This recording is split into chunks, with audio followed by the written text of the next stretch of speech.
Good morning to all of you. Today we are going to some discussion about how to find the distance of a point from a line.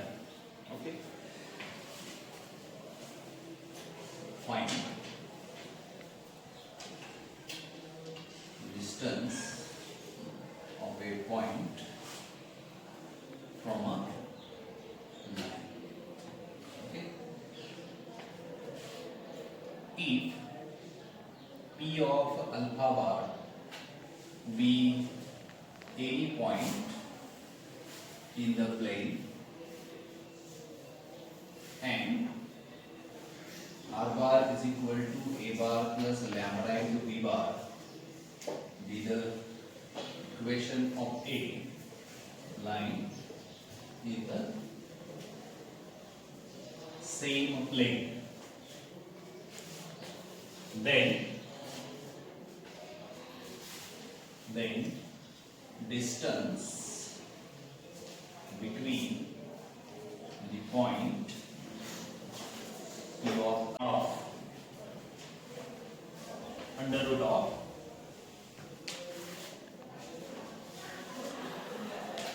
magnitude of alpha bar minus A bar x square minus in bracket alpha bar minus A bar dot product with B bar divided by magnitude of B bar x square, which is the formula for finding the distance of a point from a line. Okay, P of alpha bar be at any point in the plane and R bar is equal to A bar plus lambda into B bar be the equation of a line in the same plane. That is, this line is passing through the point A having position vector A bar and parallel to the vector B bar. The distance between this point and line is D.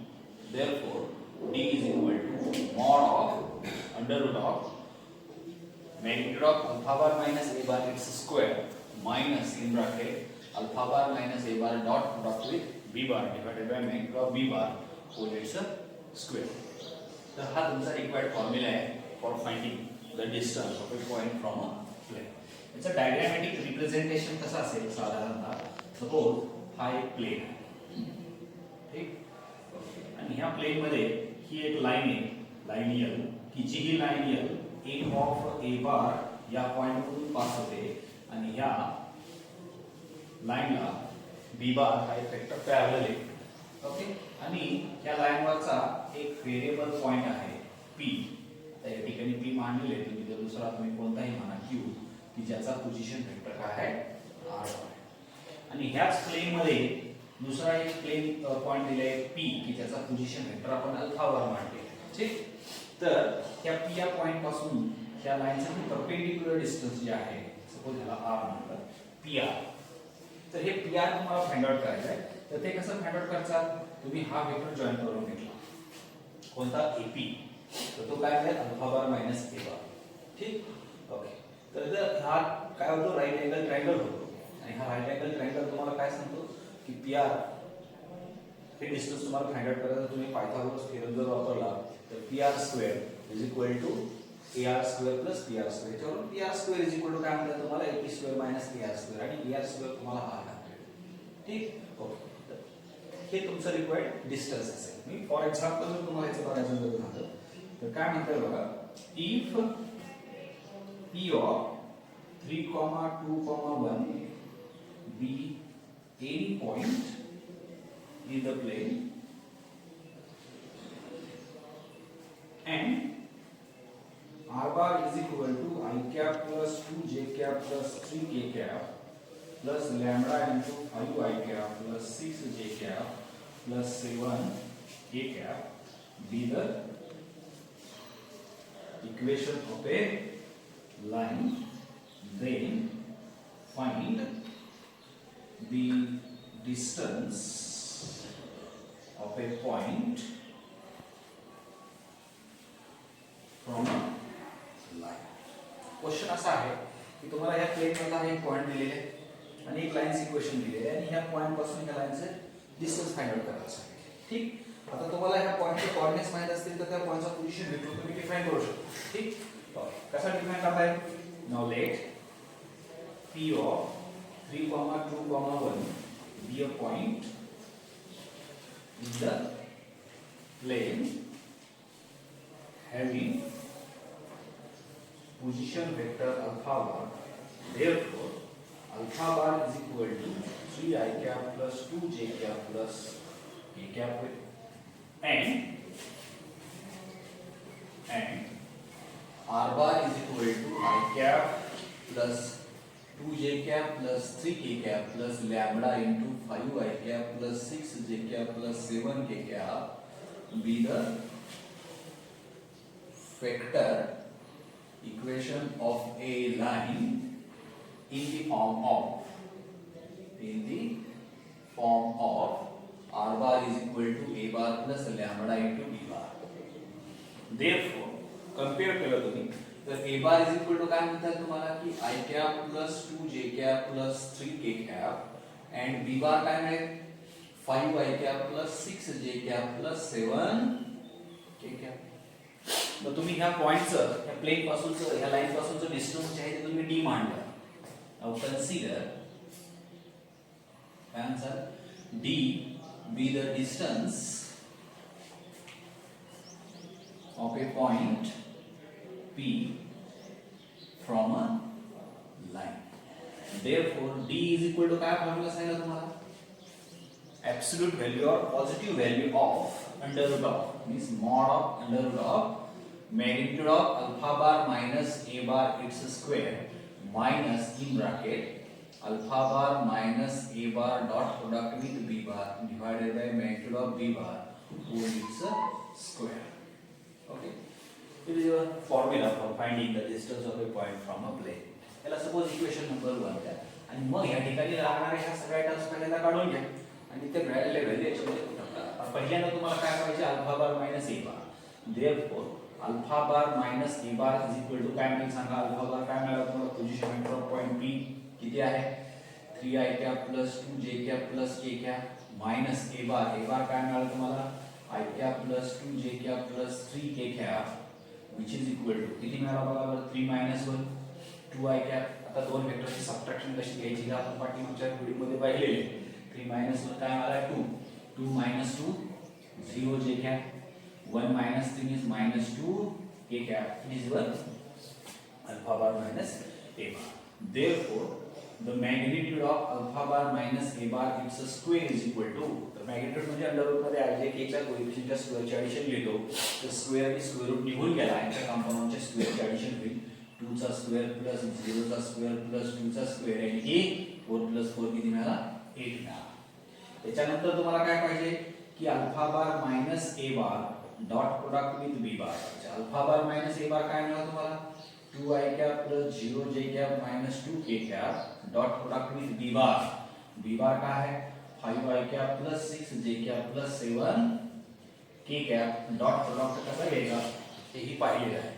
I dot I is equal to 1 j dot j is equal to 1 k dot k is equal to 1. ठीक okay बाकी सगळे 0 मिळतात. तर 2 into 5 किती मिळाला 10 मिळाला 0 into 6 0 मिळाला minus 2 into 7 किती मिळाला minus 14 मिळाला which is equal to काय मिळाला minus 4. ठीक त्याच्यानंतर तुम्हाला काय फाइंड आउट करून घ्यायचं आहे की magnitude of b bar. Magnitude of b bar म्हणजे under root of i j k च्या कोएफिशिएंटच्या स्क्वेअरची एडिशन होईल. b बार काय मिळाला तुम्हाला 5 6 7 हे काय कंपोनंट्स आहेत त्याच्या स्क्वेअरची एडिशन 5 चा स्क्वेअर प्लस 6 चा स्क्वेअर प्लस 7 चा square is equal to under root of काय मिळेल सांगा 25 प्लस 36 प्लस 49 काय addition 9 plus 6 15 15 plus 5 is 20 carry 2 2 plus 4 6 6 plus 3 9 9 plus 2 is 11 110 तुमचं काय झालं मॅग्निट्यूड ऑफ b बार. ह्या सगळ्या व्हॅल्यू जर तुम्ही इक्वेशन 1 मध्ये ठेवल्या तर काय मिळेल बघा. Therefore from equation 1 d is equal to mod of under root of alpha bar minus a bar bracket square magnitude of alpha bar minus a bar its square is equal to किती मिळालं तुम्हाला 8 minus dot product ची value किती मिळाली तुम्हाला -4 divided by magnitude किती मिळालं under root of 110 its square magnitude is complete.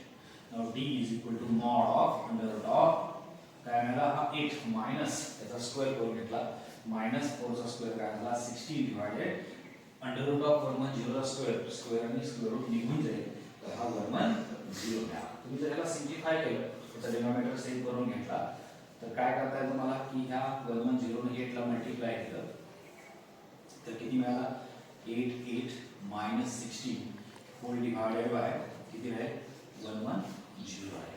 ठीक ओके. आणि त्याला जर सिम्प्लिफाय केलं तुम्ही तर d is equal to mod of under root of difference जर घेतला तुम्ही तर 10 मायनस 6 इज इक्वल टू किती मिळेल तुम्हाला 4 मिळेल.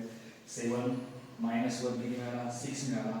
हा 8 ॲज इट इज राहिला डिवाइडेड बाय 1 0. आता याची ॲब्सोल्यूट व्हॅल्यू ओके. तर हे तुम्हाला याचं पॉझिटिव्ह स्क्वेअर रूट जर घेतलं तर ते ॲज इट इज ठेवलं तुम्ही की आहे ना under root of 8 6 4 divided by 1 0. जर तुम्ही याचा स्क्वेअर रूट घेतलं 8 6 4 चा स्क्वेअर रूट बघा काय फाइंड आउट करताना त्याला 16 ने डिवाइड होतं बघा 16 ने डिवाइड होतं.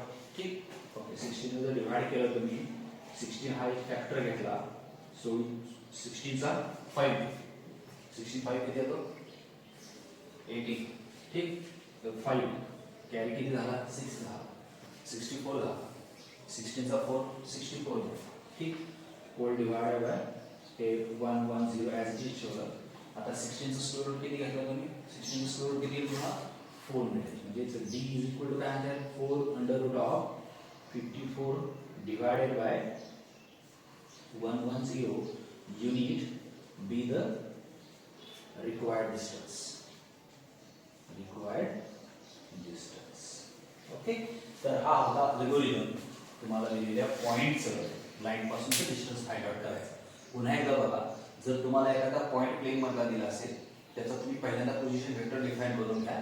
म्हणजे हे जे काय एक्स वाय झेडचे कोएफिशियंट्स आहेत हे कंपोनंट कुणाचे घेणार आय जे केचे घेणार तुम्हाला काय मिळेल पोझिशन वेक्टर मिळेल. तुम्हाला त्याच प्लेन मधल्या लाईनचं इक्वेशन दिलं असेल ते लाईनचं दिलेलं इक्वेशन ह्या स्टँडर्ड लाईन फॉर्मला कम्पेअर करून घ्या. r bar is equal to a bar plus lambda into b bar.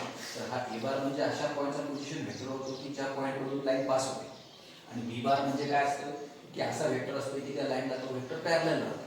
r बार म्हणजे काय त्या लाईनवरच्या कोणत्याही व्हेरिएबल पॉइंटचा तो काय असतो पोझिशन वेक्टर असतो.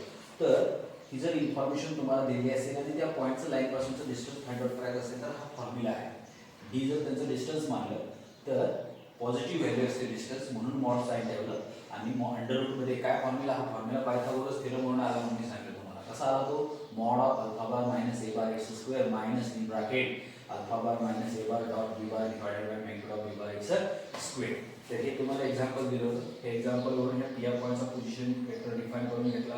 लाईनचं इक्वेशन स्टँडर्ड इक्वेशनला कम्पेअर केलं त्याच्यावर a बार आणि b बार डिफाइन करून घेतला. हा डिस्टन्सचा फॉर्म्युला या ठिकाणी लिहिला आणि या डिस्टन्स फॉर्म्युल्यामध्ये ज्या टर्म्स लागतात तुम्हाला अल्फा बार मायनस a बारचा magnitude square dot product magnitude of b बार हे तुम्ही या ठिकाणी डिफाइन करून घेतलं. सगळ्या व्हॅल्यू इक्वेशन मध्ये पुटअप केल्या सिम्प्लिफाय केलं तुम्हाला रिक्वायर्ड डिस्टन्स मिळाला. ठीक आहे ओके. तर हा होता सोल्युशन. याच्यामध्ये काय डाऊट्स असतील किंवा कन्फ्युजन काय असेल तर कमेंट बॉक्समध्ये तुम्ही कमेंट करू शकता.